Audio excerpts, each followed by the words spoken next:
Bien, el infierno verde. Se preguntarán, ¿qué es el Darién? Bueno, primero y principal es una selva, por eso el nombre del infierno verde. Con la frase selva se entiende por qué lo verde, pero ¿por qué infierno? Es la frontera terrestre que une Colombia y Panamá, donde miles y miles de migrantes pasan al día en busca del sueño americano, en busca de salir de América del Sur e irse hacia América Central y posteriormente el destino, donde todos lo indican, es Estados Unidos. Mayormente inmigrantes venezolanos, ecuatorianos, haitianos, hasta muchos chilenos y peruanos también llegan hasta el Darién y hasta de otros continentes. Vienen de Afganistán escapando de la guerra, vienen por el Atlántico y llegan hasta el Darién. Pero ¿por qué ese punto de aglomeración que aparece entre Colombia y Panamá? Llegan a la ciudad de Necoclí, que es la ciudad más al norte que tiene Colombia, ciudad costera, donde era conocida por ser una ciudad veraniega, de ir a lo que sería aquí la costa atlántica, de ir a pasar vacaciones. Bueno, terminó siendo el centro principal y el primer capítulo para los inmigrantes.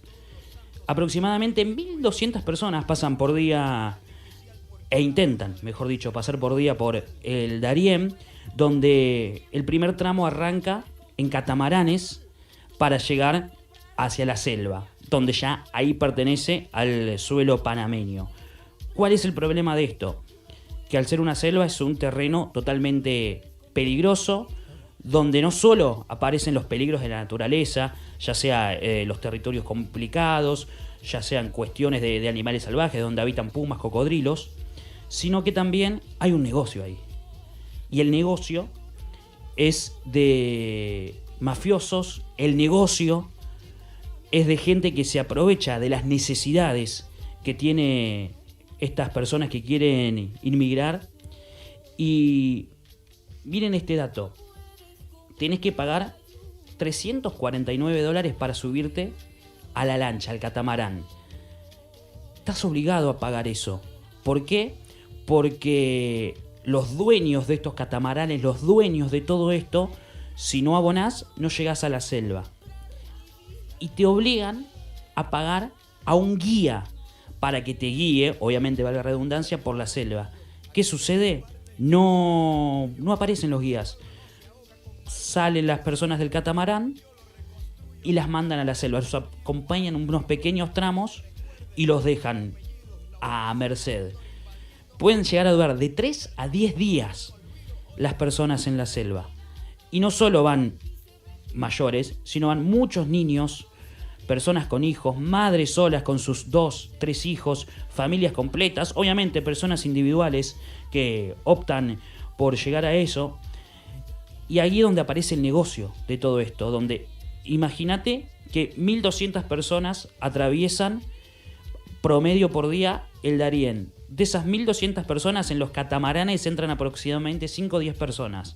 Cada persona $350. Es una plata que se junta para atravesar esto.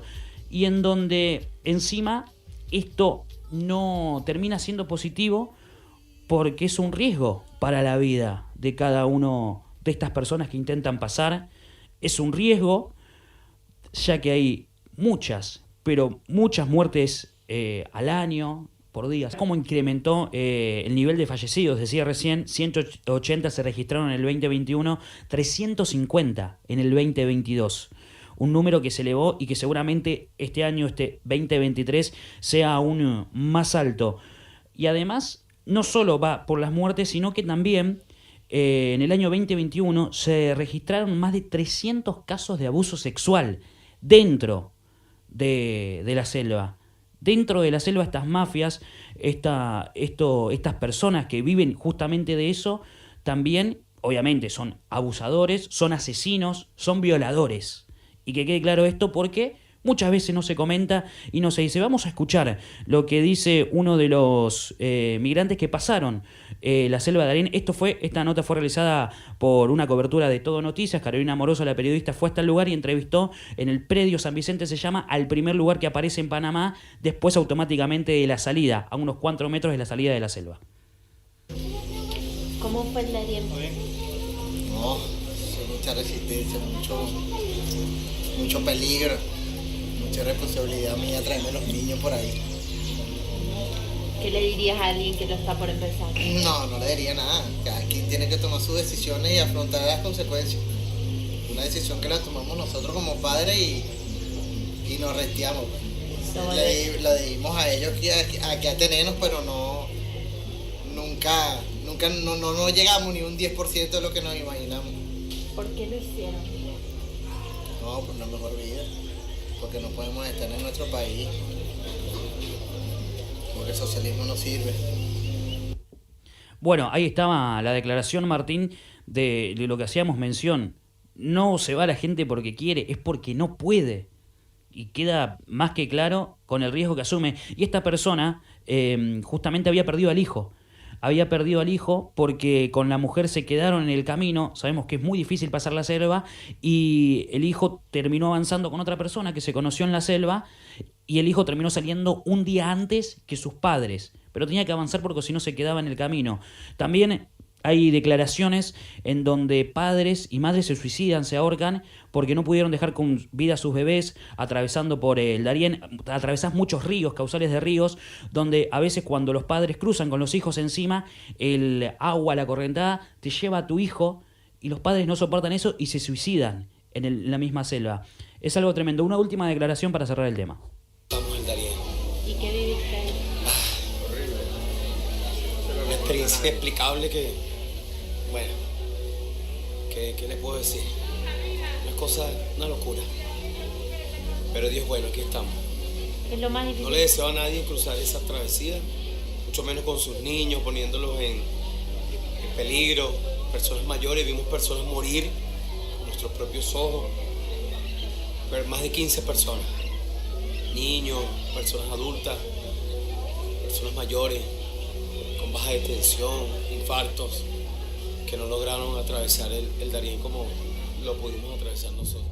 Y esto, recordemos, es solo el inicio del camino. Posterior a esto, los migrantes se toman un micro, donde obviamente se cobran $90 cada pasaje, que te lleva por todo Panamá. Panamá es una zona de tránsito nomás. Panamá es una zona de tránsito hasta llegar a los demás países de Centroamérica y a donde está la otra parada, digamos, que es la Ciudad de México, que de ahí intentan otra tarea difícil, que es pasar a los Estados Unidos. Y este año uno de esos micros volcó, porque no son micros que están en buenas condiciones, y en febrero del 2023 murieron 36 personas, después de donde habían pasado lo más difícil, que era justamente la selva. Bueno, este micro terminó volcando y terminaron muriendo 36 personas. Así que es un tema que creo que tenemos que tener en cuenta, que tenemos que conocer qué sucede y que se va incrementando año a año.